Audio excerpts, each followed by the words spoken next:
the Heritage Foundation, was it last week, talking about Project 2025, was it Project 2025?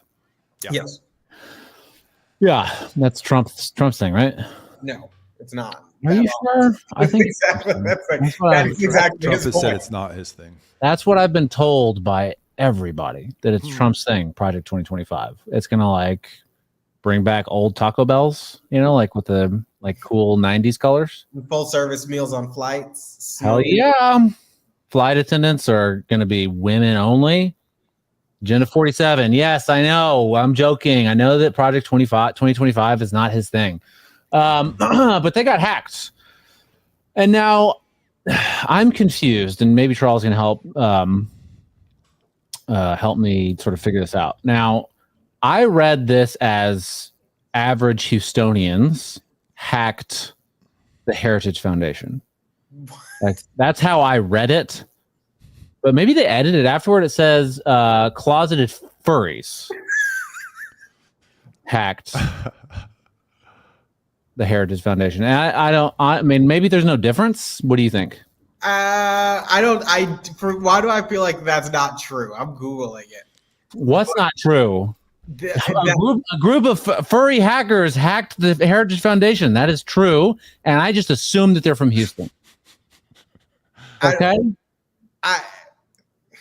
Well, they hacked it. All right, calm down. They hacked it, and they're trying to figure out, because they're all against Project 2025, and they think that it's going to, usher in the Handmaid's Tale, or, Voldemort's going to come back to life or something, and they just need to read more books. I don't know, but they wanted to get some of their private messages. They wanted to figure out who their donors were. There's some connections to China or something like that. But there's some, they had some Mike Howell. Is that the person that that is Mike? He's the leader, right? Kevin Roberts. Well, Mike Howell. There's some texts that came out between him and the Houstonians.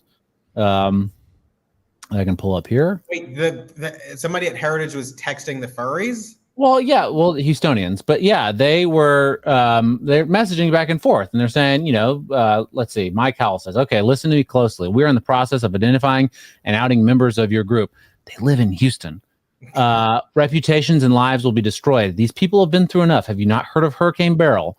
Closeted furries will be presented to the world for the degenerate perverts that they are, paraded through the streets of Houston. Go take them to the Astrodome if that place still exists."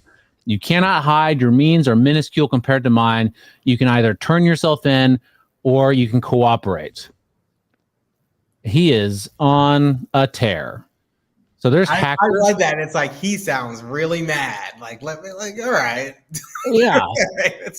So the reason that they did it is they said that they want to make a message and shine light on who exactly supports the Heritage Foundation. We don't want anything more than that, not money and not fame. We're strongly against Project 2025 and everything the Heritage Foundation stands for. Now, I guess this is what happens when the media portrays, Project 2025 and the Heritage Foundation as literal Nazis, and you have, Houstonians and their children, I guess, I don't know what's going on, hacking them and trying to do all this. What are they trying to do? What's the end goal here? What are they going to blackmail them? Are they're just going to release the info? Are these hacktivists? Right? Charles, chime in here. You're from there. You know these people personally. I don't. And I don't know what their goal is. I'm assuming their goal is to taint Project 2025 and get people to hate it more than the left has, gotten them to hate it as it is. That's what Project 2025 something to be hated. I don't think so. Do you think that furries have something to fear with Project 2025? I think this is a symptom of a larger problem, right? When you constantly say that these things are going to usher in, annihilation and, all of your LGBTQIA plus H's. I think there's an H now in there. Is there? Yeah, it stands for Houstonian. And they, what?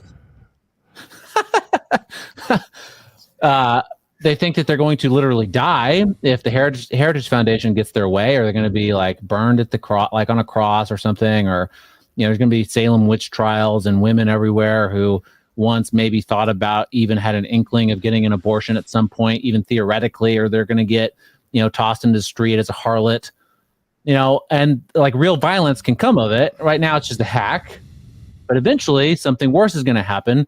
Maybe we're going to have another Chaz in Seattle, and this time it's going to get real big. Or Portland, we're going to have some firebombing of federal buildings again, right? Is this just the beginning of it?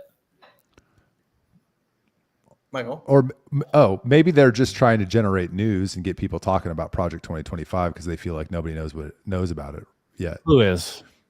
The hackers.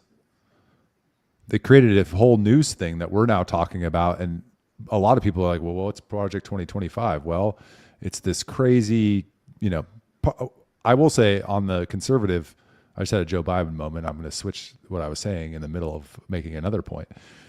The conservatives do it to themselves a little bit. If you just leave your social agenda out, and make this about dismantling the deep state and the federal government and all the corruption, you wouldn't expose yourself to criticisms that are so easy to lay on you. But maybe it was just a PR stunt. Like, we'll hack it, Rolling Stone will cover it, and then more people will know about Project 2025 and all it will do.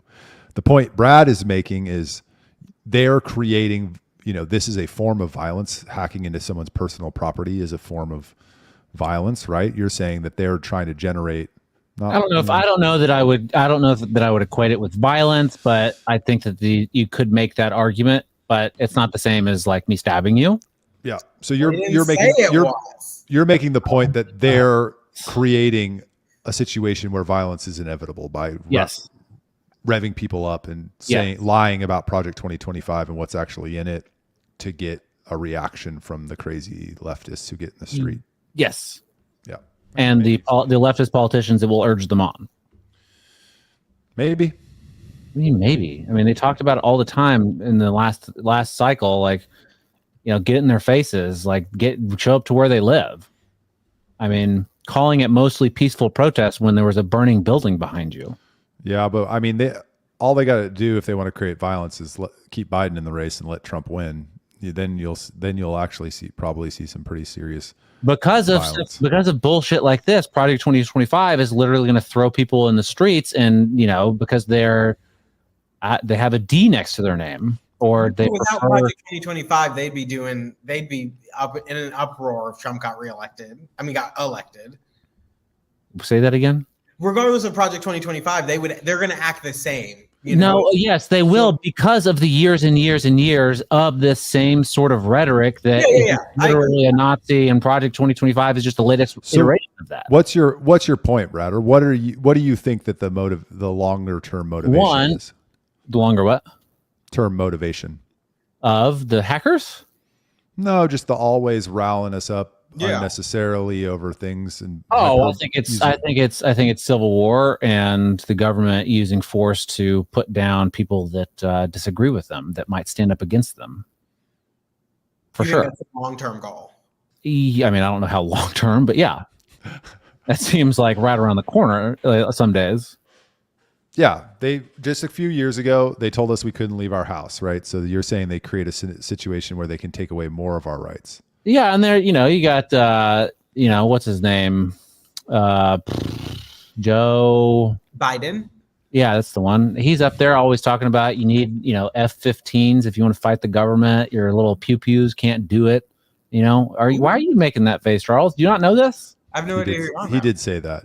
Joe Biden. Yes, He said it like 4 times. That you need F-15s to fight the government. If you want to fight all these people, Second Amendment people that don't, if you want to fight the government, guess what? We got F-15s, right? You're gonna need some real. I never heard that. I didn't know that. That is bizarre. I don't. Again, Lucy Lawless, George Clooney, F-15s. How do you not know these things? Star Wars. God. All right. You already talked about it. Never mind. Charles, what do you got? Honestly, nothing really. I've been focused very much this week on reading a lot about the homeless in Chile. So that's all. The homeless in Chile? Yeah, Chile's been one of the richest countries in South America, and now they're seeing this massive influx of homelessness. And is it because of their land use regulations? Yep, it is. Not. That's fine.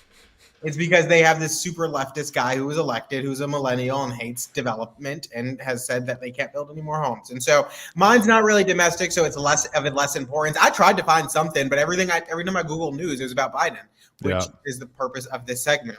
Why are you Googling news? To like look for news. So you Google the word news? Yeah. What? You don't ever just go in your search browser and type news? No. What? Have you ever been on the are you Miss Blain? Or are you Charles Blain? Did you pick up that tip when you were in Alabama with your grandma? Google News. Hey, Grandma, I'm trying to figure out what's going on. Charles, just go Google News. Okay, if you Google news comes up. Like I don't understand. I just typed it in and got CNBC House Democratic leader met with Biden about the path forward. See? In Russia, Biden's verbal slip over Putin's name draws mockery and unease. After Biden debate performance, the presidential race is ... Are you proving that if you Google the word news, you'll get news? Yeah. I figured.